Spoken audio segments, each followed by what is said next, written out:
Michael, your inner potential activator, empowering entrepreneurs, founders, leaders, and coaches to achieve more in their business, life, and relationships. And I'm so excited today. I am joined by my lovely co host, Sunidhi Biswas. Go ahead and introduce yourself, Sunidhi. Thank you very much for letting me be your co-host. And I am a leadership communication coach. I help people communicate in the way that their inner leader is coming out and showing their charismatic selves. So communication is my forte and also the passion of my life. And we figured why not work it together because inner potential, yeah, communication works with that as well. Yes. Well, and when we activate our inner potential, part of doing that is to learn to communicate more effectively. Absolutely. And to start us off, so our topic today is fear and mastering fear. And I would say fear is something we've all faced down some point in our life. And we've all heard that word courage, which is an interesting word because it comes from a Latin word that means heart, which fits well with our topic today because it's why courage is not an absence of fear. Courage is not being fearless all the time, it's facing the fear and moving forward anyway, isn't it? Absolutely. Absolutely. So, this is a common misconception that fear, being having courage means I don't have any fear. Um, but true courage is something that we don't even see until the fear is there. Like fear is the activator. Like courage can't happen until there's a fear. Without the presence of fear, there's no courage. As I said, courage is just acting in spite of the fear. And fear is, I heard a perfect illustration. It's like when you're driving a car and you have your dashboard with your lights. But when you're driving, you're watching where you're going. You have to watch the traffic, you have to watch where you're going. A light might turn on, and we glance down and we're like, oh, okay, I need to go get the car serviced, or I need to stop at a service station because the car is overheating or something's happening. But we don't stop right where we are, right? Fear is that warning light. It's like, hey, there's something going on. It's a signal. The problem with humans is we tend to fixate on it. We take our eyes off the road and look at the light like, oh no, that light's on. It's I know my, interesting is that story about the car thing. But when I think of fear, what comes to my mind is basically mothers. Our moms when we were kids and we would be afraid of some bug, and they would be disgusted and fearful of it themselves, but they would still try to throw it away or make it go away, even though they are scared because they are acting despite of it. They're more concerned about something else, which is their child behind them. So I feel like that's the thing. Courage is acting despite being afraid because you have a reason to. right. Well, and there was an interesting statistic that I heard that said 80% of the things we worry about never happen. Yeah, I heard about that as well.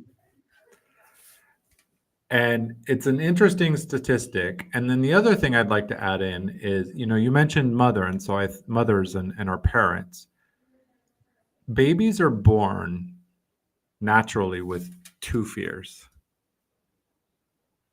That's it.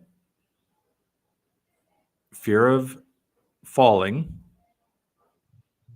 and a fear of loud noises. Those are the only two natural fears that humans have. Everything else we've learned.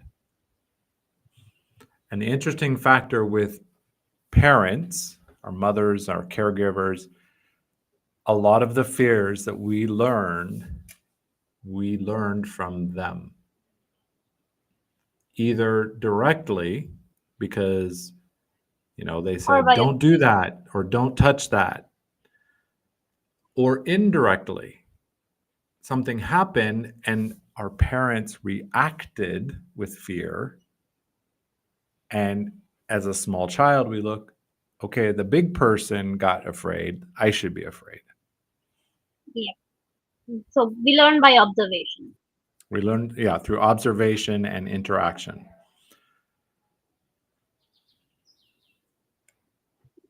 So I have a fear story, and then I'll pass the mic to you to share one of your fear stories. So a few months ago, I had signed up for something called the Great American Speak Off, which was like American Idol for public speaking.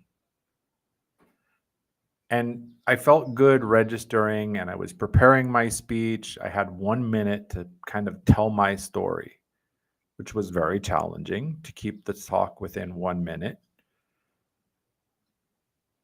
But I was feeling good. And on the day of the event, when I joined the Zoom room, and I kind of knew like what order, like where was my placeholder. I knew I had like 5 other people before me, or however many. The first few people got up to speak, I was good. I was like, okay, cool. As it got closer to my turn, fear came over me like a wave. Like I started feeling extremely anxious. And I was like, what is going on? Like, I've done community theater, I've spoken at virtual summits. Like, why am I feeling this fear? And I think it's because of the weight. This was much weightier than other things I've done. But I took a time out. I stepped away from my computer. I put my headphones in, and I have a song. I have several songs, but this was a particular song called Born for This. So I put that song in my headphones, went in my closet so I wouldn't disturb anybody, not my wife, not my son, anybody. I went alone and just screamed that song along with the words. And then I used something I learned from a TED Talk by Amy Cuddy called power posing. And then when it was time to speak, I felt very good. Like I was like, okay, I can do this, right? I have the resources to do this. I'm going to do my best. That's all I can do. Whatever happens. I think the big thing was I kind of let go of my expectations of the outcome. Like, I'm going to do this. I'm going to do my best. And whatever comes, comes. I let go of it. Like, yeah, it would be great. It would be awesome to be selected. But if I don't, it's been a great learning experience. And that was really powerful. That really taught me a lot about like reframing and kind of facing how to face fear. Because my heart was racing, my stomach was doing somersaults, everything.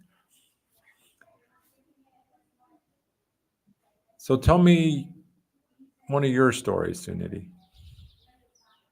As you were speaking, I there's this particular event that just came to my mind. I mean, it came to my mind immediately the moment you said it's about fear and mastering fear. So Initially, when I started training for soft skills, I was training online. And the first time that I got a project which was offline, I had to go to a different state to train. I was terrified out of my mind, but it was a big opportunity. I didn't want to let it go.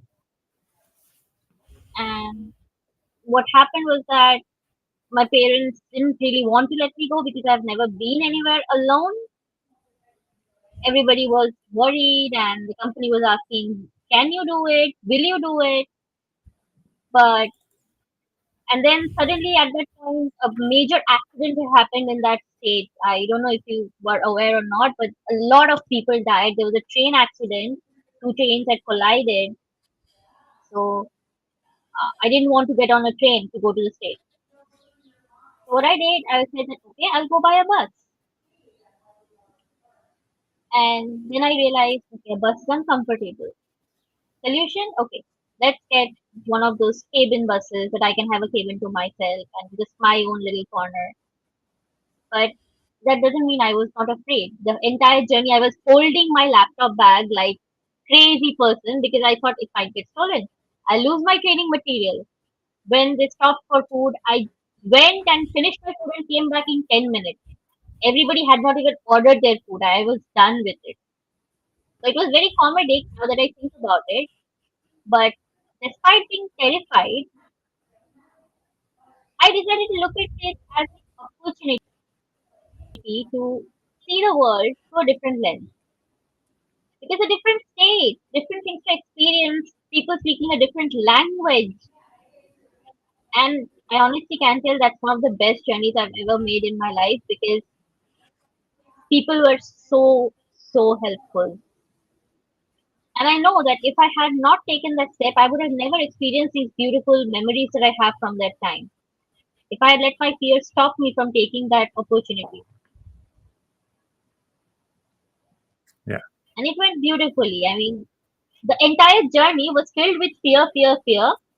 But once the program was over, it was all joy, joy, joy. It was like a reward for being courageous. And that is often how it is, isn't it? Is like if we just face the Exactly, fear, there's a reward, there's a payoff for embracing the fear and moving forward anyway. exactly. And if you think about it, that's how humanity has evolved. We faced fears. That's why innovations come up. That's why technology advances. That's how the medicines for cancer and COVID became made because people were afraid and they decided that no, we still need to fight it. We have to find a solution. Yes. And here's a question for us to think about, us on stage and anybody who might be watching the live or the replay. Why do you think people often equate courage with being fearless? And then additionally, how has your understanding of courage evolved over time? And for me, I would say I feel like some of my early understanding, the myth, had to do with the inputs, that we saw courage in the movies and in others without knowing about the fear that person, we saw this person stand up and do this thing and fight that battle or face that challenge. But that's all we saw was just seemed like fearlessness. Like, look at them. They just, they marched into battle with no fear. And this ties to what we were talking about before we started, Sunidhi, being authentically ourselves and being vulnerable and saying, look, I'm scared to death,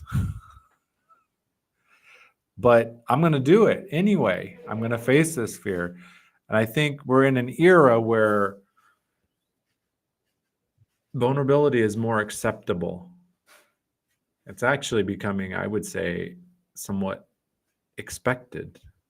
right? That we've gone through an era of the look at me, my life is so great on social media, but now we're coming to this more realistic, authentic. People are sharing more on social media, like what's really going on, the challenges they're facing. And so my vision, my understanding of courage has evolved a lot, to know that, just because you don't know their fear, that we all face fear. And that I'm not alone. Whatever fear I'm facing, someone somewhere, probably multiple people, have faced that fear. And then the choice is mine. Do I let it freeze me? Or do I rally the courage? Do I take heart and press on? Absolutely. And fear comes in different shapes and sizes. There's fear of rejection, fear of losing, fear of loneliness, and there's so many versions of it. But I feel that the one we deal with the most is the fear of rejection of our own true self. You've talked about how we have seen brave people in movies, and somehow, very weirdly enough, a certain movie came to my mind. I don't know if you have seen it. It's called Dunstan Checks In. Yes, I have. And if you remember that movie, do you remember how scared the boys were? But they still decided to save Dunstan. And when I was a kid, it used to amaze me. I thought how brave they were. They were not scared at all. But I grew up and I watched it again and I saw that they are scared. They're scared of getting scolded. They're scared of getting caught. They're scared that they're going to get Dunstan hurt in some way because Lord Rutledge was there and he was trying to catch him. And then that hunter came. But all this while, they were brave for their friend. So even my perception of courage and fear has changed over time. And this is the thing, in the beginning we see with rose colored glasses and we think that, oh, they did it. They were not afraid. They were amazing. They probably have some superpower that does not let them be afraid. But everybody, even the old kings and knights, they were scared too. Because it's normal and human to be scared. Yes. But you still get up and try. Yeah. It, you know, I think the biggest thing is a fear. Like, I would say the core of fear is a fear of the unknown, right? Uncertainty, we don't know. Like, we're afraid of rejection because we don't know, will that person accept us? And then there's a meaning we have attached to that. Like, if they don't accept us, what does that mean about me? And I think we get caught up in that. Like, well, if they rejected me, I must have said it wrong, or there must be something wrong with me. And I want to say, no, that's absolutely incorrect. Someone's rejection of me has very little to do with me. It doesn't mean there's anything wrong with me. It doesn't mean that, you know, I the thing is that I have to stop and reframe and go, okay, they said no. Okay. It doesn't have to affect my self concept of who I am and what it means about me. They said no because they're busy. They said no because they were practicing their boundaries, right? They're already committed, like as we spoke of on the podcast. It reminds me of another thing. I saw a clip once. It was a clip of interview of some K-pop artist. Her name's Jessie. I don't really follow those kind of interviews a lot, but it came on Facebook as I was scrolling, so I saw it.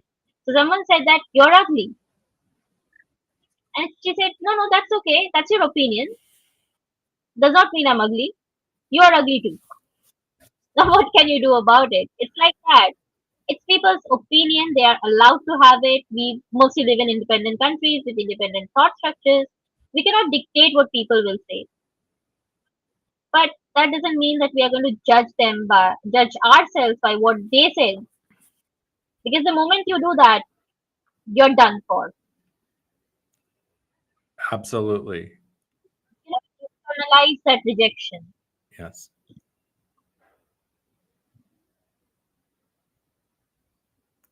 Is there a specific fear, Sunidhi, that you would say you've overcome? And if yes, Hmm, would you share like what you did to face it and vanquish it? vanquish it. I like that word, especially because of the Harry Potter connotation with it.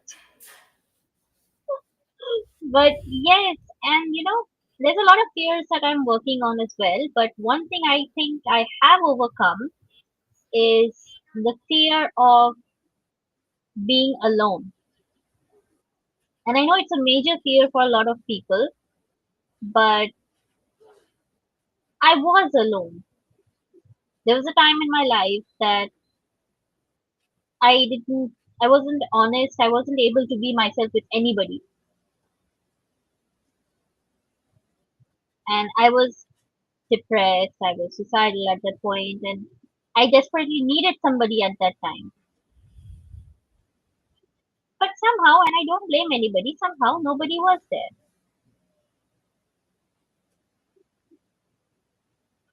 But somebody was actually there. I was there for myself. I got up. I kept on searching for therapists, for counselors. I did that every day.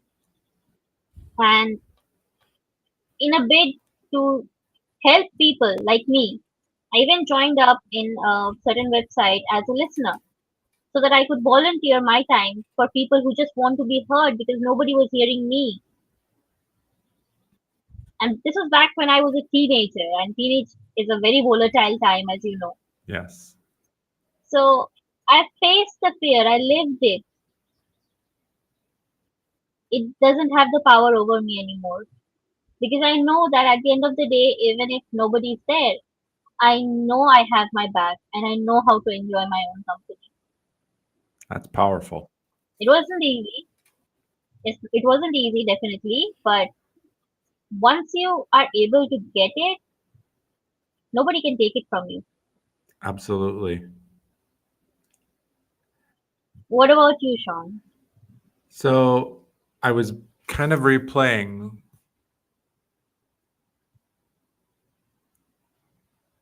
of my own fears. And I would say one of the fears that I struggled with in the past was a fear that of speaking up and sharing my ideas, my things I've learned, like we're doing here,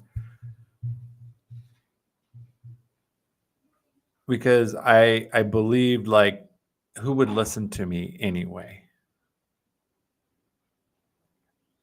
And for a long time, I had that fear in spite of evidence to the contrary.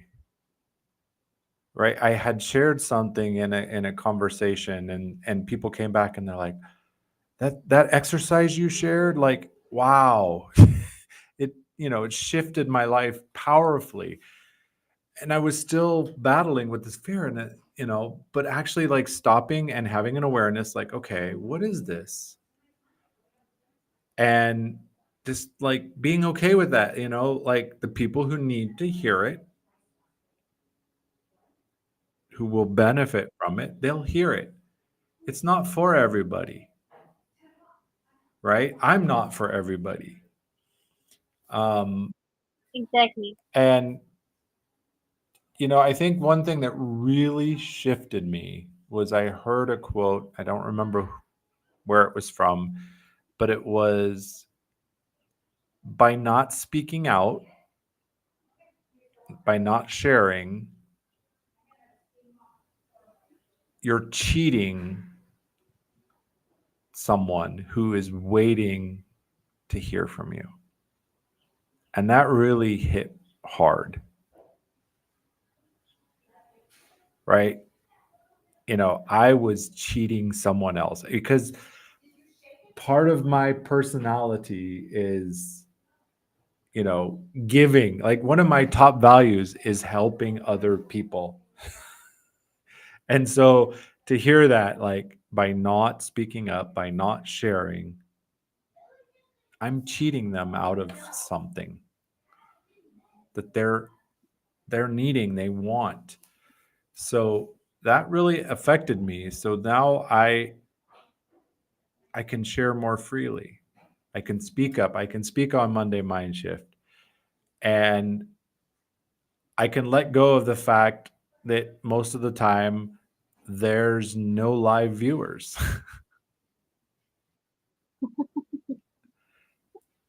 Whatever. Right? Somebody will catch the replay and get something. I mean, I remember that's how you and I met. We were in another event. I shared something and you said, "Let's connect." Like your words impacted me. So I've really battled, I feel like I've vanquished that fear.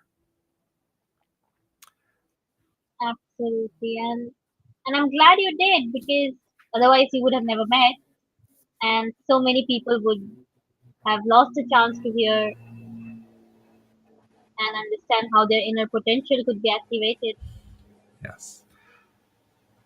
Now, I'm currently fighting a dragon. It's the fear you've mentioned, a fear of rejection.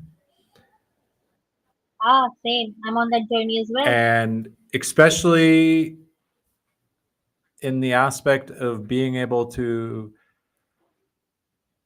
because generating content, speaking on this, doing a podcast, leading the book study that I'm leading,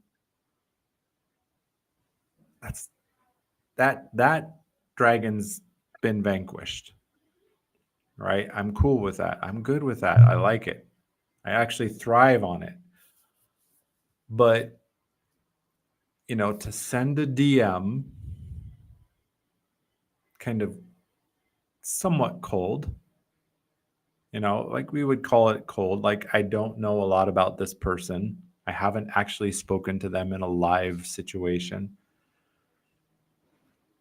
And so I'm doing some of my own exercises, some of the things I learned in my training of using confidence anchors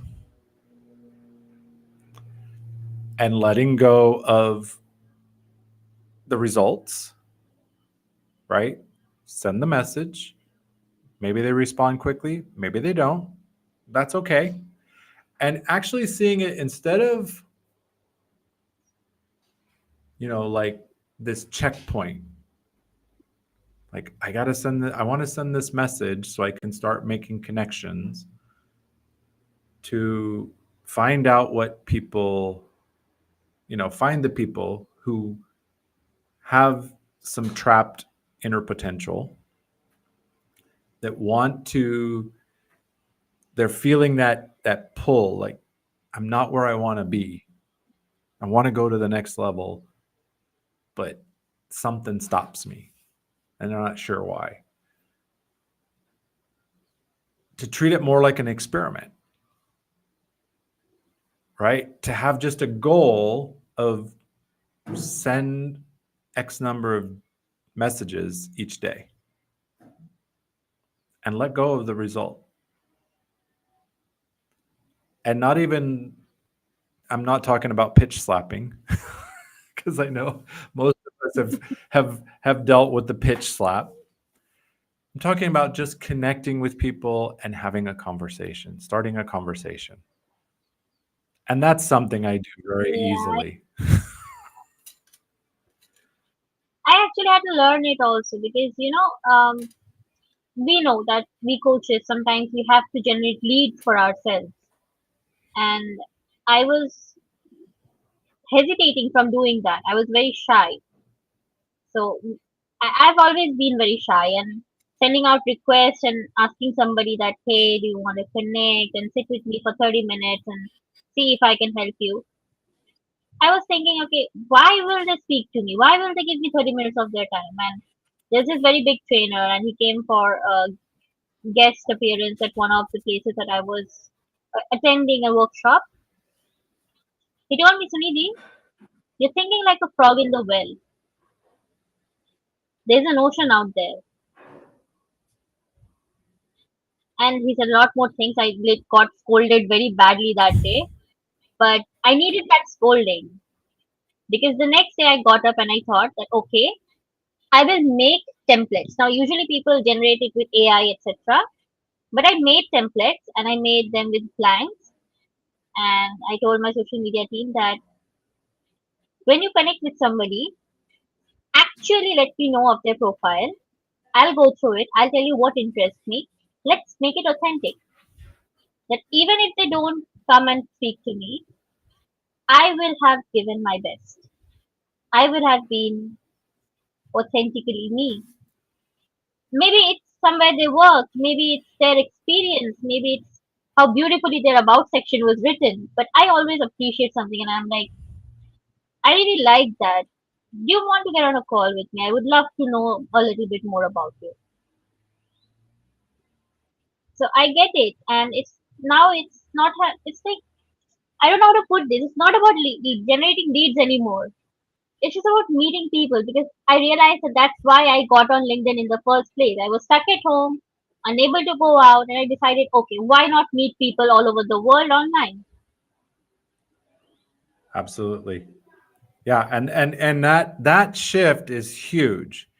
Whatever we're, if we change it, if we reframe it, I'm not trying to generate calls. I'm not trying to generate leads. It has nothing to No, do with yeah, it has nothing to do with my personal value, whether they respond or not, whether they say yes or no. It takes the power out of it, right? It's just connecting. And that's something as humans we just do. We make new friends, we meet people, we talk. Maybe, I always heard people come into our life for a season or a reason, right? The people that come into our life that we interact with, they're there to teach us something, or it's to move us to another place, or they're there for this time period. They're not supposed to be there forever. Everybody's got their own timeline. I learned this early on because growing up, I went to 4 different high schools.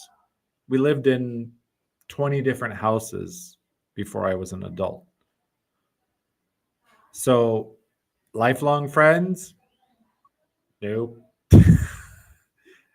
My elementary school friends, I know people, they're like, "Oh yeah, we've been friends since elementary school." I'm like, "That's awesome." That's not my experience. But I've learned, there's people that come into my life, and I've even had times where I realize that these people come into my life for this time frame, and then they're not there for whatever reason, first 3 months, a year, whatever, and then they come back.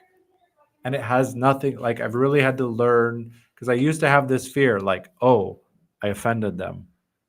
Oh, they don't like me. Oh, what did I do? Why are they not talking to me? But I've come to realize in my experience that they have their own life. They have their own things going on. And usually it has nothing to do absolutely. with me.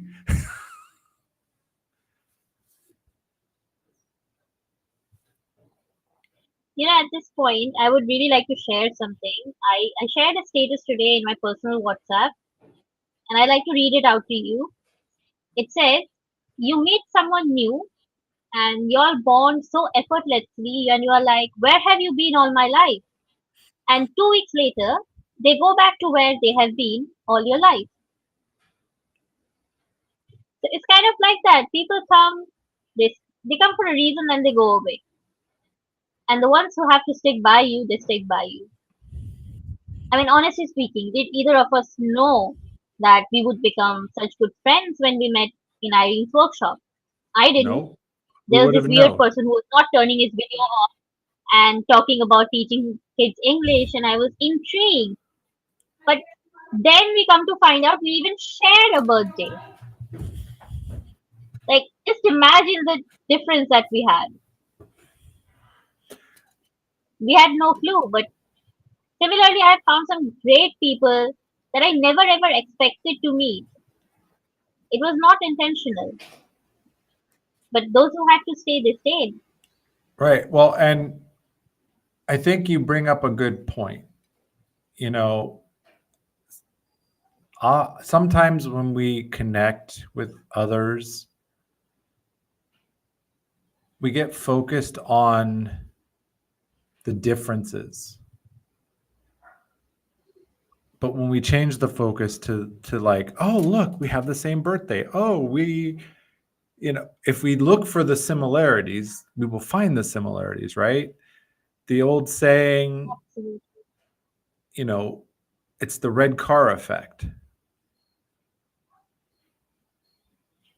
I don't know this one. So as you go around your life in your city, maybe you notice a red car here, a red car there. But if you buy a red car or you think about buying a red car, suddenly there's red cars everywhere. Ah, We see what we focus on. So if we're focusing on the differences, why I don't align with this person, or if we focus on they're just going to say no, because that's been my experience is rejection, then that's what we're going to get more of. But if we focus on like, I want to meet new people, I want to connect with them as a human being, just as a fellow human being going through life, having fear, having joy, having sadness, all of it. That's what we'll get. We'll find people that are similar to us. absolutely. And I think it's also relevant in case of fear as well, as we were discussing, because if you catastrophize, if you're expecting it to go wrong, there are higher chances that it will go wrong. Because you're expecting it, you are sort of manifesting it. Right. It becomes a self-fulfilling prophecy. Yes, Yes. And your share yesterday, no, it's today. I was reading the Maxwell Daily Reader, and he was talking about failing backward versus failing forward. And the key points I want to bring out was failing backward is blaming others for your situation. Failing forward is taking responsibility. Oh, I made a bad choice. I own it. Failing backward, continuing to repeat the same mistake. Forward is learning from those mistakes, taking every mistake, every bad decision. What can I learn from it so that I can make a better choice next time? Backward, expecting never to fail again. Right? You mentioned this one, fear of failure. Failing forward, realizing that failure is part of progress.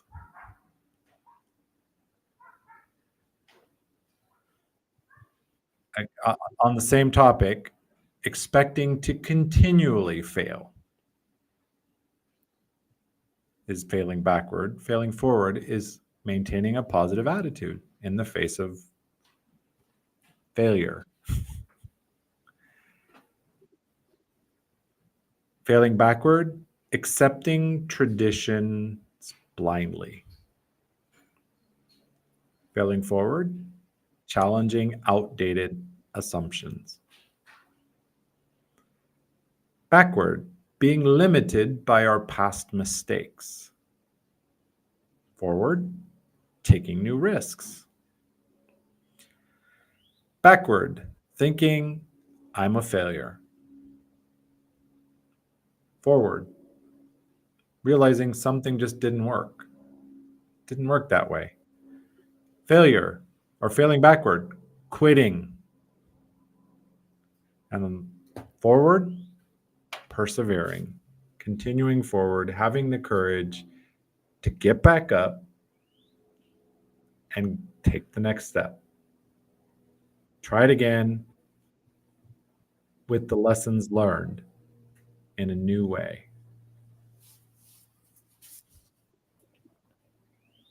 Yeah, and it reminds me of something I said today. And it was very wise. It was very wise of me, so I'm kind of feeling very proud of myself because I said it, which is rare. But I told you I was in a workshop before this, and in Mhm. that workshop, one person became very vulnerable and he was sharing his problems and he said about something.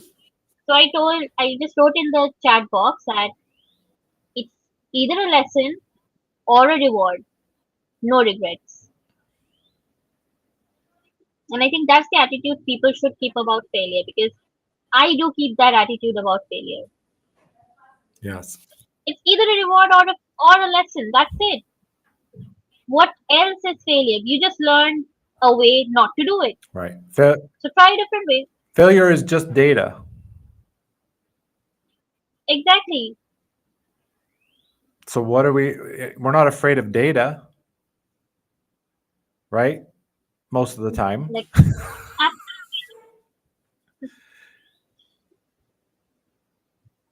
We look at so that's the thing. We fear about so many things and we think of them as giants, but they are not giants. no, they're not. We are thinking of them as giants. Right. We see them, our perception is they're giants. You know, early man, every time he left his house, he had a lot to be afraid of. There were things that would eat him. There were enemies that would kill him.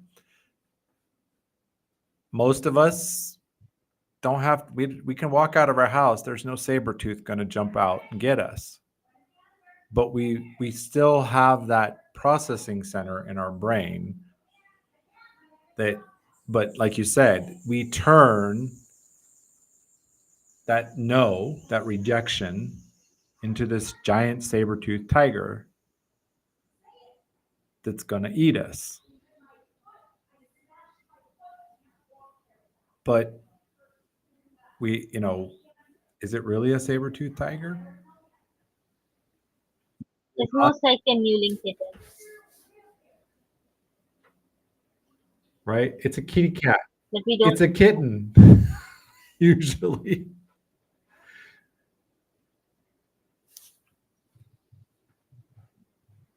Yeah, it's,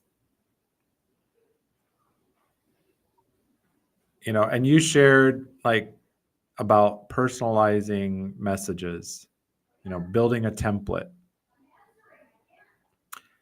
And I've been doing the same thing with it, like formulating just a connection message like, hey, love what you shared. Um, it's not even a pitch, right?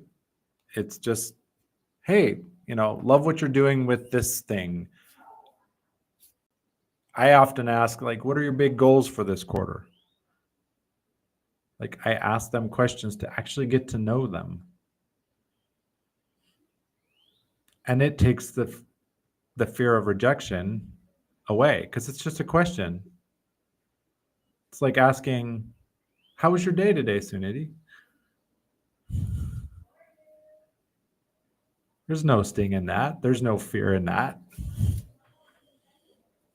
Yeah. And you know, people love being asked questions. That's a very big truth that a lot of people don't know. So I kind of learned this from my dad. My dad has been in sales all his life, so he's a master of talking to people.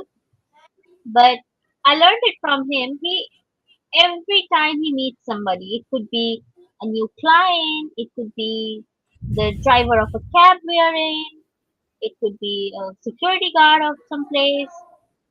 He'll ask some question. Where are you from? Oh yeah, I know that place. That's close to that area, isn't it? How has it been going? And I emulated and learned that from him.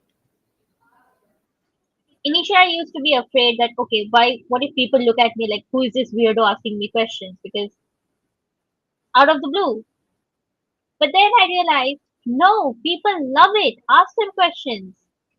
Everybody is waiting for a chance to tell you how their day went, whether they want to moan and crib or whether they want to say that, fantastic, I got my salary today. Depends, but they want to say it. Yes. We love to talk about ourselves.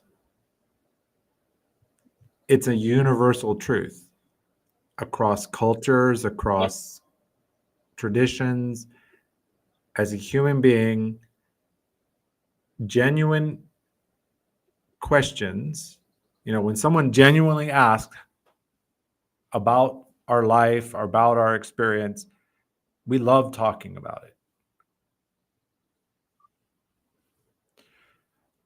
But on the fear, going on back to the fear and the rejection,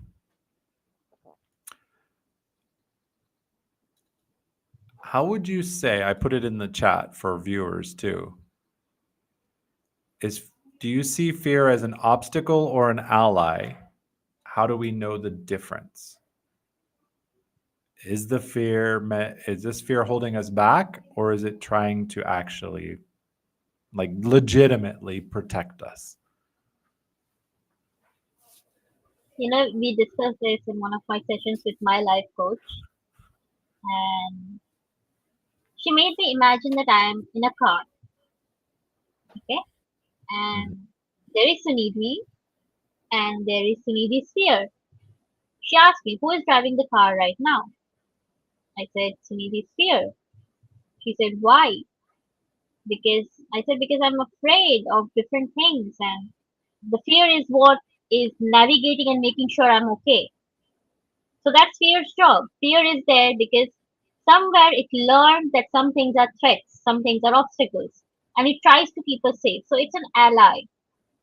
But what we need to learn is that fear can be the backseat driver. You drive. Fear is just going to help you navigate the tough places and tell you that, okay, be careful, there's a sharp turn over there. But you got to drive. You don't have to ignore fear. That's silly. That's very silly. Listen to fear. But don't let fear have the driver's seat. Then you're curbing your own life and you're not living it to the fullest. Yeah, it's a great metaphor. Let the fear. We don't want to ignore fear. Fear's, as you said, it's there. It's meant to protect us. But don't let it take the driver. Don't let it run the controls. It shouldn't be in the driver's seat. No. It's the backseat driver. It's the Google Maps or Waze, that warns you, speed trap, police, accident. It's the warnings like, hey, watch out. There's something to be concerned about.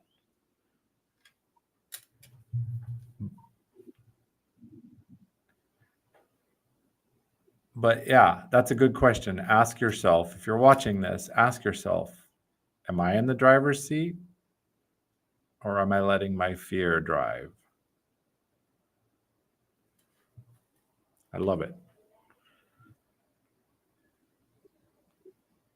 And aside from that, what are some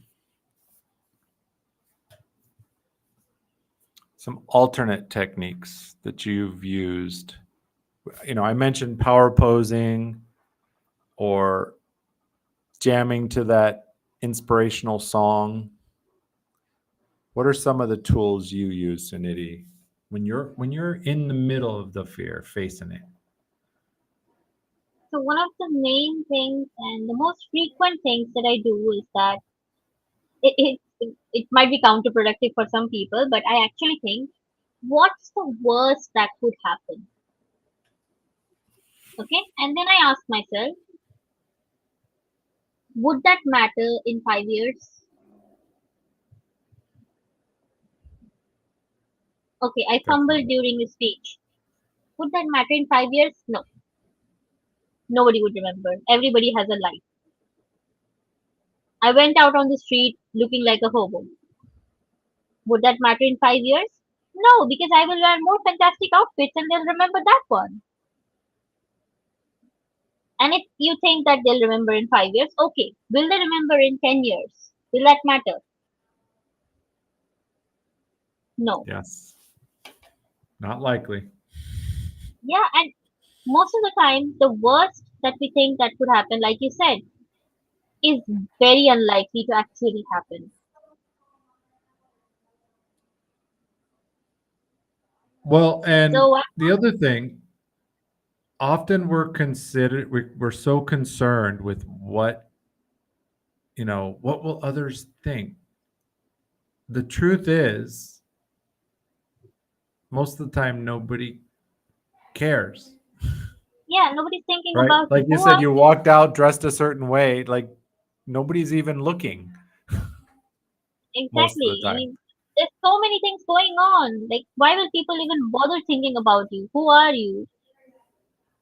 But then, Right. in case you're a celebrity, you might think that, paparazzi will. Great. That's their lifestyle. They love. But does it matter to the people you actually care about? They won't. They still love you at the end of the day.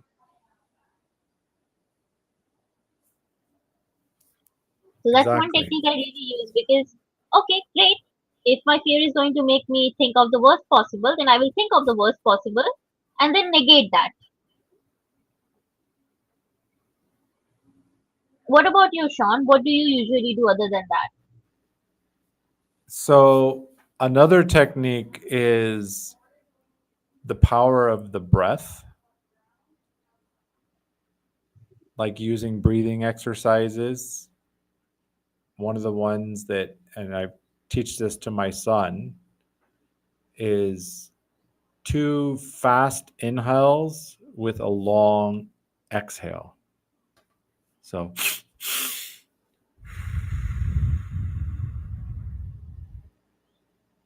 it can help switch, because we have two nervous systems in our body. We have the sympathetic and the parasympathetic. And right now, I can't remember which is which, but one of those is the one that activates when we're in fear. And the goal is to switch back to the other one that lets us bring our heart rate back down, calm, be in a calm place so that we can think. Another one is there's a pressure point right inside our ear. Anyone who's ever used one of those cotton swabs in your ear and you're like, why does this feel so good? Because there's a little pressure point in there that a little pressure on it and automatically calms you down. Yeah, And there's another thing that there's a really few works. others I've used too, like physiology based There's another one that really, techniques. really works, and which is one of my favorites. Do share. A hug. Hugs are powerful. Yeah. So And I know, and they I, benefit both people. yes, and the main thing is do not let go. Yes. Long Hold on to hugs. that person for some time, and you'll feel the fear, the anxiety just slowly go down.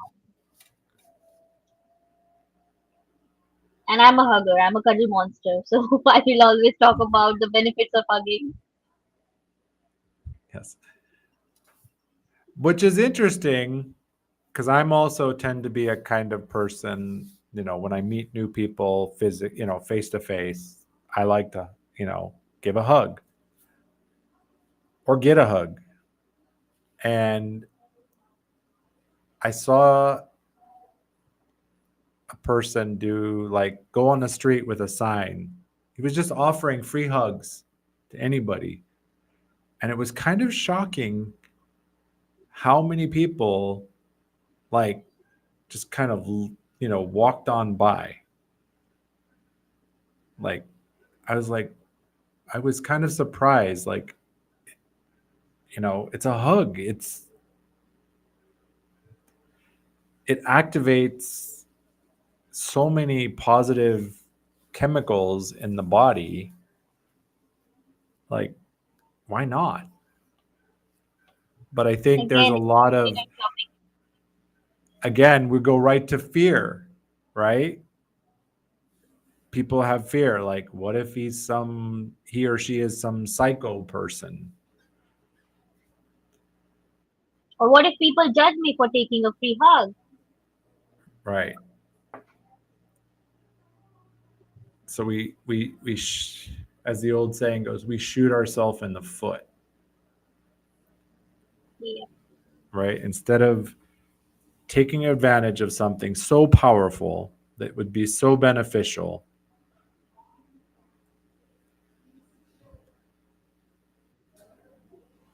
So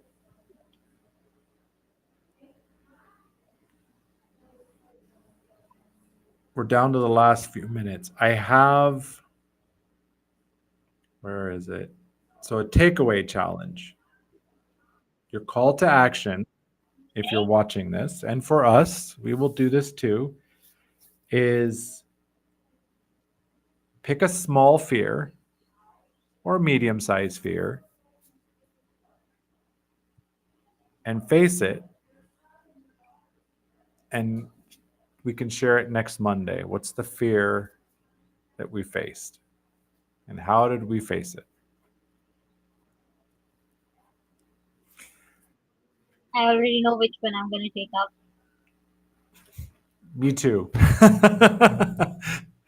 Because it's one that I've already put on the battle plan for this week is to face it. So yeah, I already have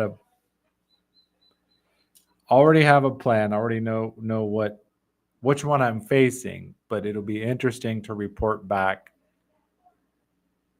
what I used and how I faced it.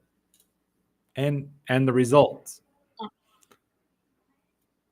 And in closing, I would share this, courage isn't fear's absence, it's fear's dance partner. Ooh la la.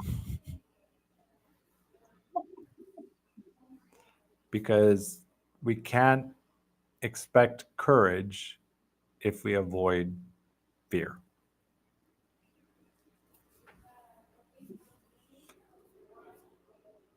Any last words, Sunidhi, before we end the stream? No, it was lovely to be here and I enjoyed the conversation. I hope our audience enjoys this conversation as well because I thought it was a beautiful topic which is often discussed about, but I think we were able to give our own special spin to it. So I hope it was enjoyable. Thank you, everyone who might be watching this. We hope you got something powerful from it. It was my honor to be here and share. And I am thrilled to have Sunidhi in the second seat to engage with here. Thank you, Sunidhi. And thank you all.